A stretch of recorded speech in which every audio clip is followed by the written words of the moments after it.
Abasolwa uMuzika ukhulelwa Sibiya kanye noBongani Ntanzi bebemelwe ngu-Advocate Sipho Ramosipile kusukela liqalile leli cala. Manje-ke sebezomelwa u-Advocate Thulani Mngomezulu, okusho ukuthi u-Advocate Ramosipile usezosebenza njengomeluleki wabameli abasha kuleli cala.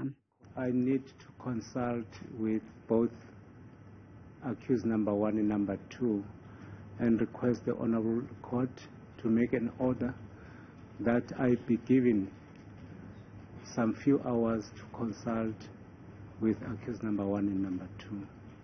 Lezi nguquko zenzeka ecaleni eliqhubekayo ngaphakathi kwalo leli elikaMeyiwa lokubheka ubuqotho beyitatimende ezenziwa abasolwa mhlazane beboshwa njengoba bephikile ukuthi kukhona itatimende abazenza.